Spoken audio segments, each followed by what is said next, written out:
Buenas tardes, profesora, y a todo aquel que esté viendo este video. Mi nombre es Germán Figueroa Cepeda. Voy a presentar un PowerPoint de biología celular, en donde hablaremos de la célula, repasando algunos de estos conceptos en este orden: reproducción celular, comunicación celular, metabolismo energético y motilidad celular. Antes de hablar de la reproducción celular, me gustaría tratar el tema del concepto de cromosoma.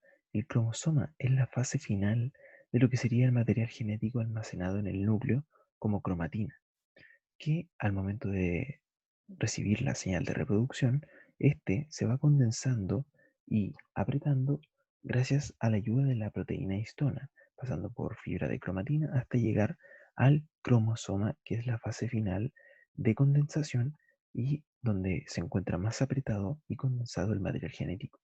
A la izquierda tenemos la foto de lo que sería un cromosoma con la pareja de cromátidas hermanas. Cada una de estas se llama una cromátida y ambas cromátidas hermanas. Este cuadradito verde representado aquí es el centrómero y es el centro del cromosoma, y dependiendo de dónde está ubicado podemos ubicar el brazo corto o el brazo largo. El telómero es la fase, o sea, la parte final del cromosoma y donde se encuentra el final del material genético apretado y condensado en esta forma. Reproducción celular.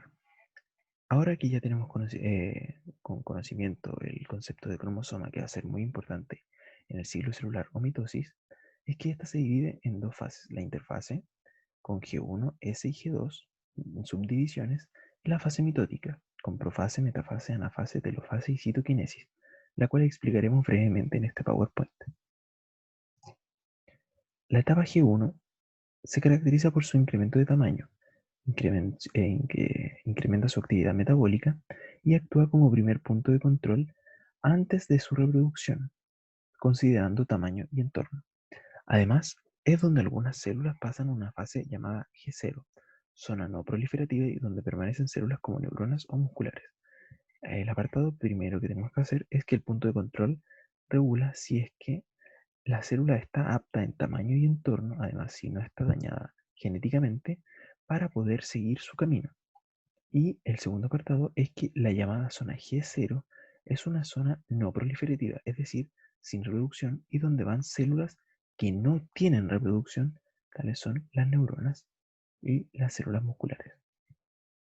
La etapa S, el ADN se duplica, se forman las cromátidas hermanas, la actividad celular disminuye, se forman los centriolos y los asteres. El apartado es que el ADN se está duplicando, formando cromátidas hermanas.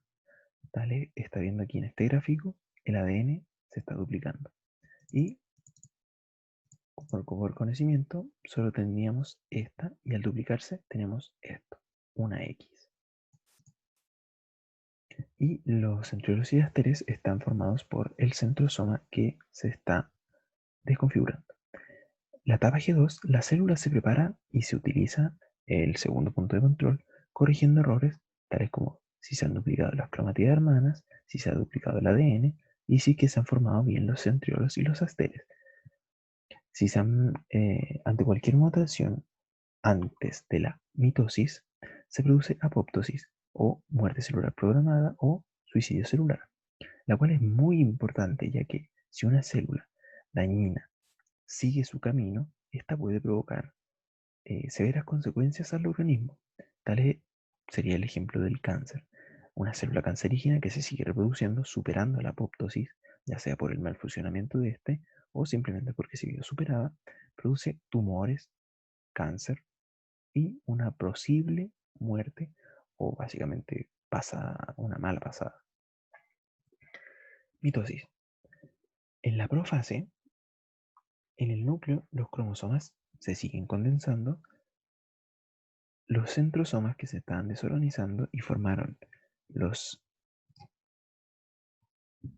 los centriolos y los asteres, comienzan a organizar el uso mitótico, los núcleos se dispersan y desaparecen, y esta fase termina con la ruptura de membrana nuclear, tal como podemos ver aquí, que se desarma la membrana nuclear que ha estado aquí y los cromosomas se están condensando a diferencia de lo que pasaba en la interfase. Metafase. Los cromosomas se alinean en el ecuador de la célula. Se usa el tercer punto de control, procurando la alineación de los cromosomas. Se encarga de que todos los cromosomas estén amarrados al uso mitótico que se está formando desde antes, al cinetocoro de cada centrómero, ubicados obviamente también en el ecuador de la célula. En la anafase se produce la separación de las cromátidas hermanas, tal como podemos ver aquí, que migran a polos opuestos al ser traccionadas por las fibras del uso. Es decir, las fibras del uso están atrayendo a cromátidas hermanas hacia los opuestos de la célula. En la telofase se desorganiza el uso mitótico, se reorganiza la carioteca con la organización cromatina, se descondensan los cromosomas y la membrana celular vuelve todo a la normalidad y además aquí en esta fase se produce la citodiéresis, la separación del citoplasma, que tiene distintas aplicaciones en células vegetales o células animales. La reproducción celular meiosis cuenta con la característica de que se divide en células diploides para formar células haploides. La característica más importante es que se divide en un periodo S, en interfase, y de divisiones celulares dobles, consecutivas, designadas con el nombre de meiosis 1 y meiosis 2. Ocurren principalmente en células germinales.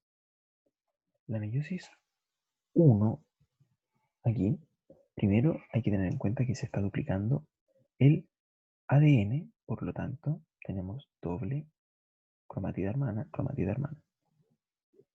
En la meiosis profase 1 se produce el entrecruzamiento o crossing over, donde se intercambian genes entre el cromosoma materno y el cromosoma paterno, ya duplicados. En la metafase 1 se alinean los cromosomas en el ecuador de la célula y un homólogo mira hacia cada lado de la célula y se produce la permutación cromosómica, ya que no se sabe si este está aquí o cómo es el orden, básicamente. Se organiza el uso meiótico para posteriormente, en la anafase, producirse la separación de cromosomas homólogos hacia cada opuesto de la célula por el uso meiótico. En la telofase 1, recordemos, estamos todavía en la meiosis 1, se generan dos núcleos y se separan ya las células definitivamente. Cada uno de ellos posee un set de cromosomas duplicados, recombinados y permutados, como podemos ver aquí. El uso meiótico se desorganiza y se completa la división del citoplasma, ya generando dos células totalmente diferentes. El resultado, dos células haploides con dos cromátidas de ADN cada una. En la meiosis 2, profase 2, los cromosomas nuevamente comienzan a condensarse, la membrana nuclear se fragmenta y los cromosomas se unen a las fibras del uso meiótico. Comienzan a migrar hacia el ecuador de la célula. En la metafase 2, como en todas las metafases, los cromosomas se alinean en el ecuador de la célula para posteriormente en la anafase 2 producirse la separación de las cromátidas hermanas. En la telofase se obtienen 4 células hijas, cada una contiene N cromosomas y C ADN, 4 cromátidas de las divisiones de estas dos partes. Ese es el resultado con la producción de gametos para la reproducción sexual. Importancia biológica de la meiosis, tal como hemos repetido, la recombinación genética, y este proceso aporta mucha variabilidad genética. A nivel celular, pasamos de células diploides a células haploides, y por último a nivel orgánico. Son gametos y sus números cromosómicos aseguran que se mantenga el número de cromosomas en la especie. En gametos, en gametos se tiene 23 cromosomas y ya cuando han alcanzado la fecundación son 46. La comunicación celular. Este es el esquema más básico de lo que podría llamarse comunicación celular.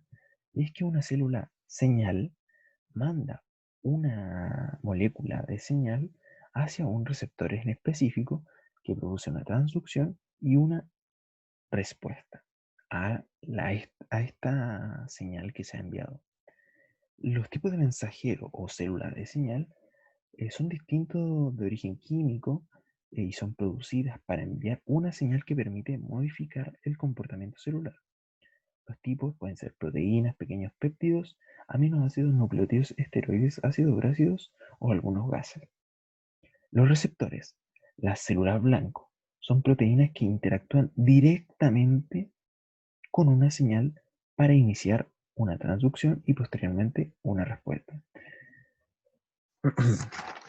La transducción de la señal es muy importante, ya que es el conjunto de procesos intracelulares que se realizan después de recibir una señal.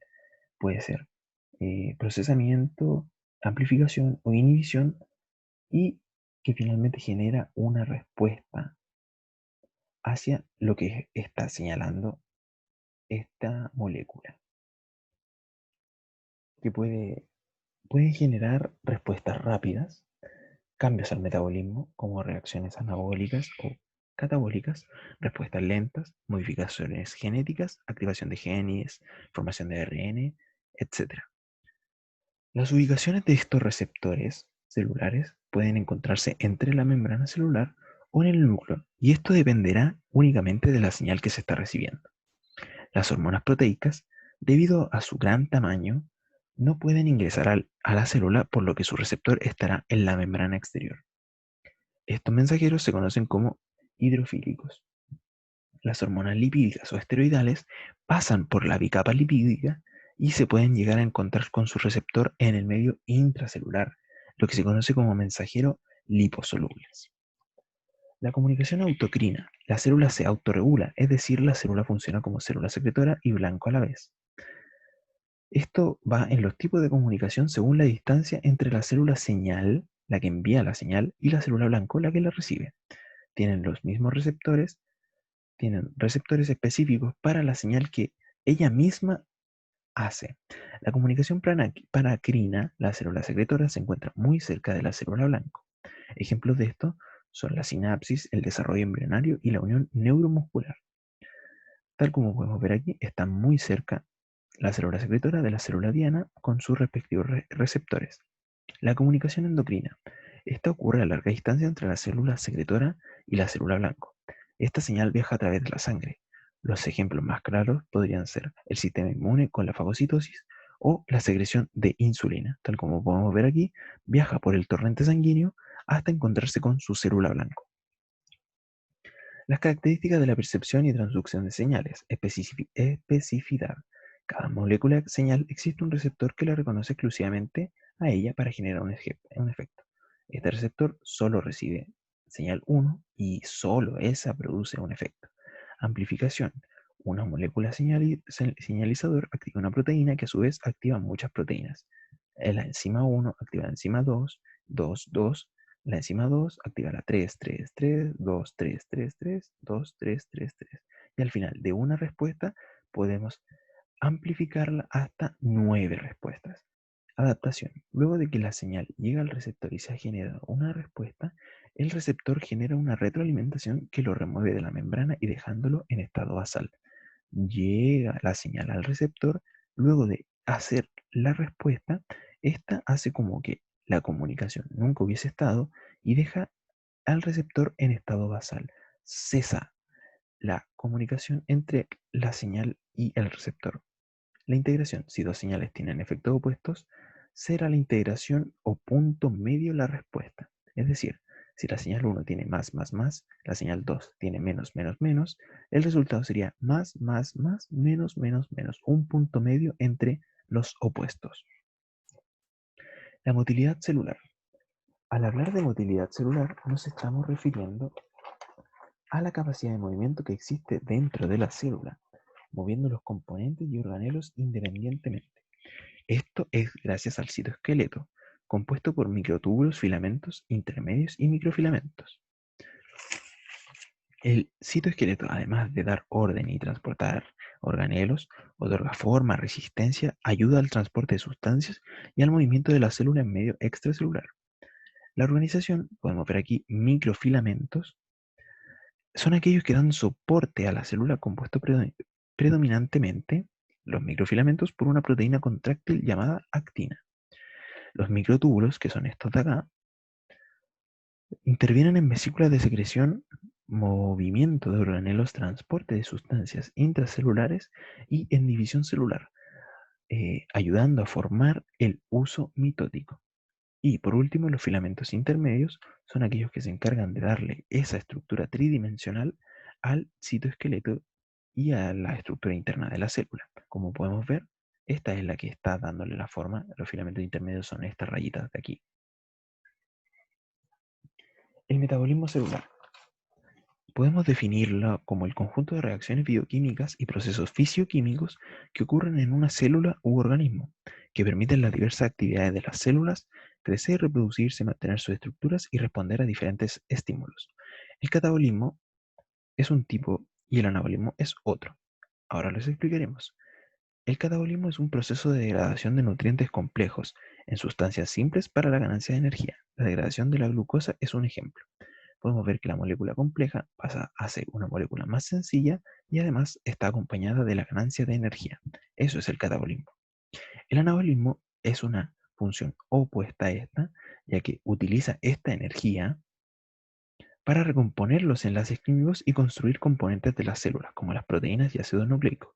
Es decir, las moléculas sencillas más la energía forman una molécula compleja, son opuestas. La fotosíntesis es un claro ejemplo del anabolismo, ya que utiliza energía del sol, la lumínica y el agua para formar ATP, NADPH y además, obviamente, de la liberación de oxígeno, para finalmente, en la fase oscura de la fotosíntesis, formar parte de la fijación del carbono para la producción de glucosa, azúcar, o sea, una molécula compleja. Utiliza moléculas más sencillas, más energía, para formar una molécula compleja, tal como lo hace el anabolismo. En cambio, la respiración celular utiliza la glucosa, una molécula compleja, la convierte en ácido pirúvico o piruvato, y dependiendo si tiene oxígeno o sin oxígeno, forma diferentes moléculas más sencillas que la glucosa, acompañadas de energía. Es decir, que presenta fosforilación oxidativa más energía y sin oxígeno, en este caso, forma ácido láctico más energía, etanol, levadura más energía. Es decir, un ejemplo claro, perdón, del catabolismo, de convertir una molécula como la glucosa en compleja en moléculas más sencillas y provocando la ganancia de energía. Muchas gracias, profesora, por ver el video. Espero haya sido de su agrado. Adiós.